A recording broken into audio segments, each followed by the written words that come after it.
मित्रों नमस्कार। Sanjay sir classes में आपका स्वागत है। आज हम हिंदी विषय संबंधित हिंदी भाषा का उद्भव विकास पर चर्चा करेंगे, जो कि TGT, PGT, NET JRF, higher education, assistant professor, अन्य परीक्षाओं के लिए बहुत उपयोगी है। देखते हैं पहला प्रश्न। लिपि किसे कहते हैं? विकल्प दिया है बोलने की तरकीब को, अंकित करने को, लिखित ध्वनि संकेतों को, चित्रात्मक संकेत को। लिपि क्या है? लिपि में जैसे हम बोलते लिखते हैं, जैसे हम ध्वनियों का संकेत करते हैं, वैसे ही लिखते हैं, तो लिखित ध्वनि संकेत को हम लिपि कहते हैं। लिखित ध्वनि संकेत को लिपि कहते हैं। विकल्प आपका तीसरा सही हो गया, गा। ठीक है, फिर अगला प्रश्न देखें। किसी देश के अधिकांश जन समुदाय द्वारा बोली जाने वाली भाषा को क्या कहते हैं? संवैधानिक भाषा, जन भाषा, संपर्क भाषा, राष्ट्रभाषा। अब देखें, यहाँ प्रश्न बनता है राष्ट्रभाषा और राजभाषा। तो जन समुदाय द्वारा बोली जाने वाली भाषा को हम राष्ट्रभाषा कहते हैं। ठीक है, फिर देखें, संवैधानिक भाषा जो होती है, कौन सी भाषा होती है? राजभाषा होती है। ठीक है, राजभाषा। संवैधानिक भाषा को हम राजभाषा कहते हैं। ठीक है, फिर देखें अगला प्रश्न। मैक्स मूलर ने इंडो जर्मनिक नाम किस भाषा परिवार को दिया है? का भारोपीय भाषा को, खा यूरोपीय भाषा को, गा वैदिक भाषा को, घा प्राकृत भाषा को। तो इसमें से कौन सा विकल्प सही होगा? इसमें से विकल्प होगा आपका पहला सही, भारोपीय परिवार। और पूछता है कि भाषा परिवार में सबसे बड़ा भाषा परिवार किसका है? तो भारोपीय परिवार का ही है। कितने परसेंट है? तब 73%। सबसे ज़्यादा भाषा परिवार जो है भारोपीय भाषा परिवार का ही है। ठीक है, यहाँ से प्रश्न आपके बनते हैं। पीजीटी और हायर एजुकेशन के लिए बहुत अच्छा प्रश्न है।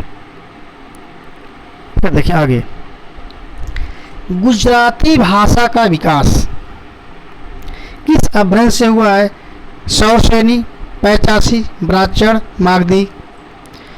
पैचासी से कौन सा हुआ? लहंदा पंजाबी। लहंदा पंजाबी पैचासी से। सौरसेनी से पश्चिमी हिंदी। पश्चिमी हिंदी में आपका गुजराती भी आता है, सौरसेनी अपभ्रंश। फिर ब्राह्मण से सिंधी। ये क्वेश्चन 2016 में पूछा हुआ है, सिंधी ब्राह्मण। ठीक है, तो आपका इसमें फिर मागधी देखें, मागधी से बिहारी, अर्धमागधी से पूर्वी। ठीक है, बिहारी के अंतर्गत कौन कौन सी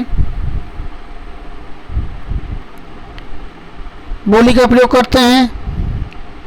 बिहारी के अंतर्गत बिहारी, मगही,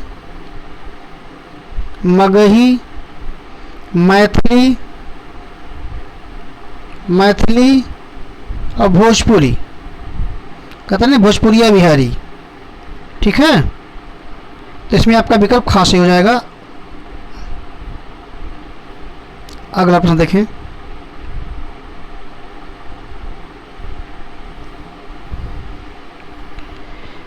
संविधान में प्रांतीय भाषाओं को किस अनुसूची द्वारा स्वीकार किया गया है? 8वीं, 5वीं, 6ठी, 9वीं। तो कौन सा विकल्प से होगा? आसान प्रश्न है, अच्छा प्रश्न है। पहला विकल्प 8वीं अनुसूची। फिर देखें, अपभ्रंश में स्वरों की संख्या कितनी है? देखिए, अपभ्रंश में स्वरों की संख्या देखा जाए तो 8 स्वर और 33 व्यंजन माने जाते हैं। 8 स्वर और 33 व्यंजन। 8 स्वर और 33 व्यंजन।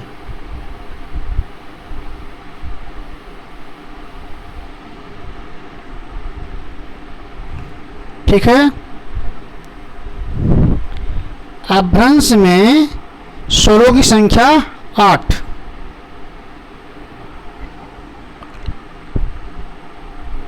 फिर देखें अगला, भाषा विज्ञान का विभाग नहीं है। पद विज्ञान, स्वनिम विज्ञान, पदार्थ विज्ञान, ध्वनि विज्ञान। तो भाषा विज्ञान का जो विभाग है वो आपका पदार्थ विज्ञान नहीं होता है। ठीक है, तो आपका विकल्प का सही हो गया। फिर अगला प्रश्न, बहुत अच्छा प्रश्न में तो ये, हिंदी का प्रहरी किसे कहा जाता है? हिंदी का प्रहरी गिलक्राइस्ट, बीपी टंडन, मोटू सत्यनारायण, कामता प्रसाद गुरु। तो यहाँ पर बहुत सी गलतियाँ होती हैं, तो ध्यान दीजिएगा। हिंदी का प्रहरी, पा से प्रहरी और पीडी टंडन, विकल्प खा। हिंदी का प्रहरी पीडी टंडन, पुरुषोत्तम दास टंडन। ठीक है, अगला प्रश्न, नागरी लिपि कैसी है? वर्णात्मक, अक्षरात्मक, व्यंजनात्मक, व्यंजनात्मक और चित्रात्मक। देखिए, वर्णात्मक कौन सी लिपि है? रोमन, पहली चीज समझ लो। वर्णात्मक जो है आपकी रोमन है, तो नागरी लिपि कौन सी होगी? अक्षरात्मक। नागरी लिपि अक्षरात्मक, विकल्प खा। फिर अगला प्रश्न देखें, खुसरो ने हिंदी के लिए कौन सा शब्द प्रयुक्त किया है? खुसरो, खड़ी बोली का आदि कवि खुसरो। राम कुमार वर्मा ने खुसरो को अवधी भाषा का प्रथम कवि कहा है। खुसरो तूती हिंद के नाम से जाने जाते हैं। मैं हिंदवी तोती हूँ, मुझसे जो कुछ पूछना हो हिंदी में पूछो, जिससे मैं कुछ आपको अद्भुत बातें बता सकूं। तो हिंदी भाषा के लिए कौन शब्द का प्रयोग किया है मित्रों? हिंदवी, विकल्प पहला।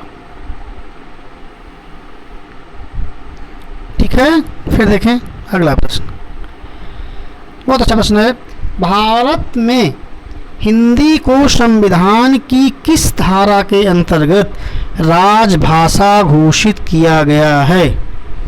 देखें, धारा 343 फर्स्ट, धारा 343 सेकंड, धारा 333 फर्स्ट, धारा 344 फर्स्ट। तो भारत में हिंदी को संविधान की किस धारा के अंतर्गत राजभाषा घोषित किया गया है? तो धारा 343 फर्स्ट, 8वीं अनुसूची, 8वीं अनुसूची भाग 17, भाग 17। ठीक है, यहां से पूछता है। फिर देखिए अगला प्रश्न, हिंदी भाषा की बोलियों के वर्गीकरण के आधार पर छत्तीसगढ़ी बोली है, बताएं। पूर्वी का कौन सा है? अवधी बघेली छत्तीसगढ़ी। पहाड़ी आपका राजस्थानी, पहाड़ी पश्चिमी हिंदी। देखिए, पहाड़ी जो है आपका, पहाड़ी हिंदी के अंतर्गत नेपाली, गढ़वाली, कुमाऊनी आता है। पश्चिमी के अंतर्गत 5 प्रमुख बोलियां आती हैं, कौन कौन सी? यहाँ आसपास बनता है। तो पश्चिमी के अंतर्गत देखिए, तो इसमें से आपके जो बनते हैं, खड़ी बोली, खड़ी बोली होता है। फिर ब्रजभाषा, ब्रजभाषा, खड़ी बोली को कौरवी कहते हैं, ब्रजभाषा। फिर हरियाणवी, बांगड़ू, कन्नौजी, ये सब बोलियां पश्चिमी हिंदी के अंतर्गत आती हैं। फिर राजस्थानी के अंतर्गत भाखड़ी, जयपुरी, मेवाती, मालवी। पूर्वी के अंतर्गत अवधी बघेली छत्तीसगढ़ी। तो आपका पहला विकल्प इसमें सही हो गया। फिर देखें अगला प्रश्न, ब्रजभाषा है पूर्वी हिंदी। हमने आपको बताया था पूर्वी हिंदी में अवधी बघेली छत्तीसगढ़ी है, तो ब्रजभाषा नहीं है। पश्चिमी हिंदी में ब्रजभाषा है। बिहारी में मगही, मैथिली, भोजपुरी। पहाड़ी में कुमाऊं, गढ़वाली, नेपाली, ये बात है। तो ब्रजभाषा किसमें है? पश्चिमी हिंदी के अंतर्गत। विकल्प आपका खा सही हो गया। ठीक है, फिर देखें अगला प्रश्न, हिंदी शब्दानुशासन, बहुत अच्छा प्रश्न है, बार बार पूछा जाने वाला प्रश्न, टीजीटी पीजीटी हायर एजुकेशन का सबसे अच्छा प्रश्न। यहाँ गलती बहुत होती है। हिंदी शब्दानुशासन में के लेखक हैं कामता प्रसाद गुरु, किशोरी दास वाजपेयी, श्याम सुंदर दास, रामचंद्र वर्मा। तो कामता प्रसाद गुरु नहीं है, कामता प्रसाद गुरु हिंदी व्याकरण है। हिंदी शब्दानुशासन किशोरी दास वाजपेयी का है मित्रों, विकल्प खा। ठीक है। एक और प्रश्न बनता है, हेम शब्दानुशासन हेमचंद्र का, हेमचंद शब्दानुशासन या शब्दानुशासन, ठीक है, यहाँ से प्रश्न आपके बनते हैं। हिंदी व्याकरण कामता प्रसाद गुरु। फिर आगे चलें। देवनागरी लिपि का विकास हुआ है, बार बार पूछा जाने वाला प्रश्न। खरोष्ठी, ब्राह्मी, मराठी, फारसी, कौन से विकल्प से होगा आप लोग जानते होंगे। अच्छा प्रश्न इसलिए रख दिया गया, विकल्प खा। ठीक है। फिर देखें अगला प्रश्न। देवनागरी लिपि की सबसे बड़ी विशेषता है हिंदी भाषा की लिपि होना, प्राचीन लिपि होना, अनेक भारतीय भाषाओं की लिपि होना, सर्वाधिक वैज्ञानिक लिपि होना, एक ध्वनि के लिए एक संकेत होना, विकल्प खा सबसे बड़ी विशेषता है। ठीक है। फिर देखें अगला प्रश्न। इसमें बिहारी हिंदी का रूप नहीं है। हमने बताया था बिहारी, मगही, मैथिली, भोजपुरी। बिहारी का है तो भोजपुरी भी नहीं होगा, मैथिली भी नहीं होगा, मगही भी नहीं होगा, अवधी होगा। अवधी किसका है? पूर्वी का। विकल्प घा सही हो जाएगा।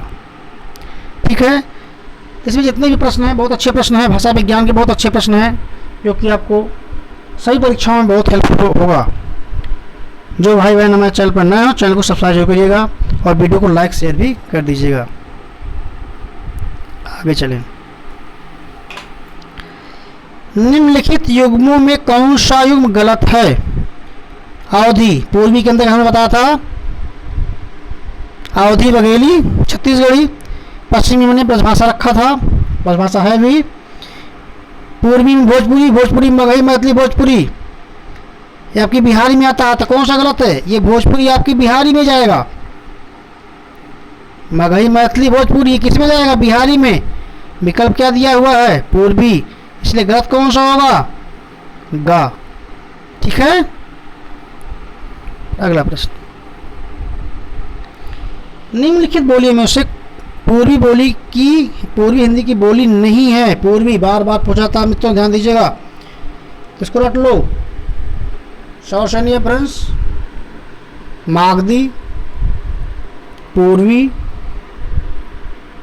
राजस्थानी, पहाड़ी। यहां से हर बार 1 से 2 नंबर आता है, इसी 4-5 लाइन से। पूर्वी हिंदी की बोली नहीं है। पूर्वी अवधी बघेली छत्तीसगढ़ी, अवधी बघेली छत्तीसगढ़ी है, भोजपुरिया नहीं है, बिहारी का है। ठीक है। देखें अगला प्रश्न। बौद्ध धर्म से जुड़े साहित्य की भाषा, बौद्ध धर्म की भाषा क्या थी? पाली। जैन धर्म की प्राकृत। ठीक है। फिर देखें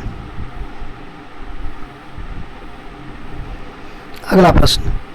खड़ी बोली हिंदी की उत्पत्ति हुई है। खड़ी बोली हिंदी मागधी, मागधी से क्या हुआ? बिहारी। बिहारी मीन्स मगही, मैथिली, भोजपुरी। अर्ध मागधी से पूर्वी, पूर्वी मीन्स अवधी बघेली छत्तीसगढ़ी। 85 लहंदा, 85 से लहंदा। फिर शौसैनी से खड़ी बोली। विकल्प आपका खा सही हो गया। ठीक है। फिर देखें अगला प्रश्न।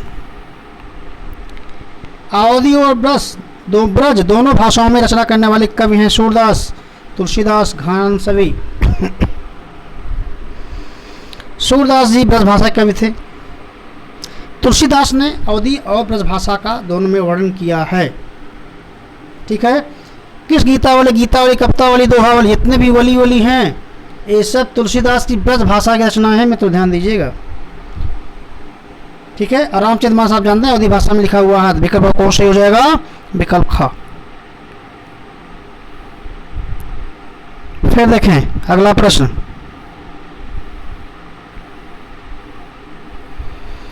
पश्चिमी हिंदी की सर्वाधिक प्रमुख बोली इनमें से क्या है?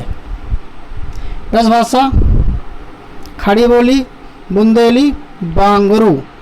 चूँकि जितनी बोलियां हैं ये सब पश्चिमी हिंदी की बोलियां हैं, इनमें से सर्वाधिक प्रमुख बोली कौन सी है? तो ध्यान दें मित्रों, इनमें से सर्वाधिक प्रमुख बोली ब्रजभाषा है। ब्रजभाषा का क्षेत्र पूछता है, ठीक है। तो मथुरा, वृंदावन, ये जो क्षेत्र ब्रजभाषा के हैं। आगे देखें, हरियाणवी या बांगड़ू बोली किस अपभ्रंश से विकसित हुई है? हमने आपको बताया था हरियाणवी बांगड़ी, हरियाणवी या बांगड़ू। फिर ये जो है पश्चिमोत्तर सौर श्रेणी अपभ्रंश से इसका विकास हुआ है, ठीक है। विकल्प पहला।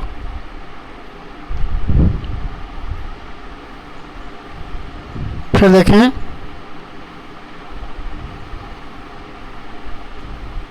अंतिम प्रश्न, बहुत इंपॉर्टेंट प्रश्न, निम्नलिखित में कौन सी विशेषता देवनागरी में नहीं है? का जैसा, इसमें जैसा उच्चारण होता है वैसे लिखा जाता है। इनमें एक ध्वनि के लिए एक प्रतीक, इनमें से रेखा का प्रयोग महत्वपूर्ण है, विकास के दृष्टि से या ब्राह्मी और खरोष्टी के समकालीन है। भाई देवनागरी लिपि का विकास ब्राह्मी लिपि से हुआ है, ना कि समकालीन है। कौन सी विशेषता गलत है? विकल्प घ आपका गलत हो गया। तो ये भाषा विज्ञान के बहुत अच्छे प्रश्न थे, 25 प्रश्न, जो कि आपको हायर एजुकेशन जो आने वाली वैकेंसियां हैं 3900 पद थे, कई ग्रुप में आएंगे, 1303 पद आने वाले हैं। और टीजीटी पीजीटी के संभवतः 16,000 पद और ज़्यादा भी हो सकते हैं, नेट जेआरएफ के लिए और अन्य परीक्षाओं के लिए भी बहुत इम्पोर्टेंट हैं। तो पूरा वीडियो देखने के लिए धन्यवाद।